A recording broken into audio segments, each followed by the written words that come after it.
Hey, my name's Caleb Sowell, and this is my speech on listening. Here's my audience. I have two friends and then a camera woman. So John Maxwell tells a story about two redneck hunters. They were friends, and they go on a hunting trip one day, and they have a hunting accident. One friend shoots his other friend, and while they're hunting, this happens, and he picks up the phone, and he calls 911, not really sure what to do in the situation, all these events unraveling. So he calls 911, and the dispatcher answers, and she says, 911, what's your emergency? And he says, I've accidentally shot my friend. We were out hunting, and I need you to send someone. I think he's dead. And she said, okay, we'll get on that right away. We're going to send someone out. And she said, but first we need you to verify if he's dead or not. So he says, okay. He sets the phone down, and he walks over, and in the silence, all of a sudden, the dispatcher hears a gunshot, boom, goes off in the distance. And the guy comes back, picks up the phone, and he says, okay, I'm sure he's dead now. So this is kind of a funny little story, and what happens here is that the guy doesn't completely understand the message that was being sent by the dispatcher. She was wanting him to just check and see if the friend was dead, but he actually just shoots the friend to confirm the death. And this is all because he wasn't listening to the message that she was trying to send. Effective listening skills influence our relationships, and they influence how we respond to other people and to circumstances in our life. I'm going to go over in this speech first common misconceptions about listening. Then next I'm going to go over reasons for poor listening. And lastly, I'm going to go over the value of good listening skills. So the thing about listening is that most people hear, but not everyone listens. What I mean by this is that it is possible for you to hear without actually listening. The definition of hearing is sound waves striking your eardrums.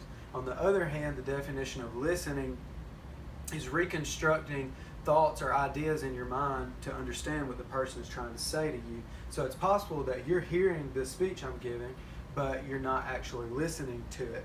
Ernest Hemingway gave a quote one time. He says, when people talk, listen completely. Most people never listen. And I think this is very true. I think that at times I'm even guilty of doing this, just hearing someone and not actually fully listening to what they're saying. And there are very many reasons that people do not listen well. One of those reasons is because of rapid thought.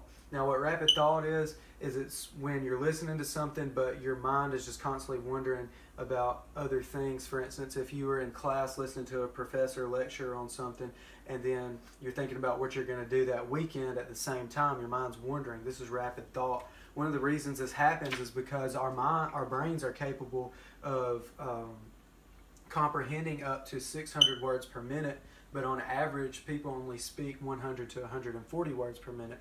So this gives a lot of empty space and a lot of space for our minds to wonder. Another reason that people don't listen is because of truth. And what I mean by this is they think that their ideas and that their thoughts are the truth. And so therefore they think that they are right. So to them it's just a waste of time for them to actually listen to someone else, because in the long run they're just going to believe their own thoughts anyways, because they believe that they're already right anyways. These people can be very difficult, and these people can also be very hard-headed and tough to communicate with.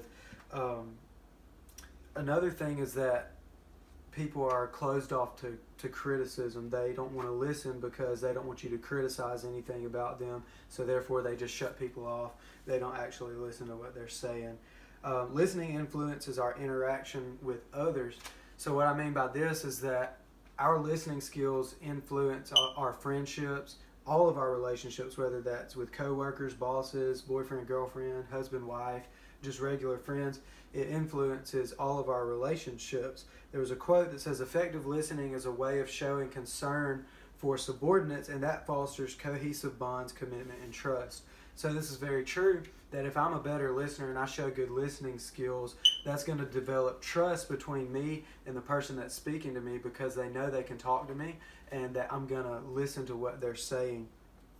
So again, listening makes you a better friend, and it can even make you a better romantic partner. A lot of times in relationships such as romantic relationships, you'll hear commonly women complain about their husband or their boyfriend. They'll say they never listen.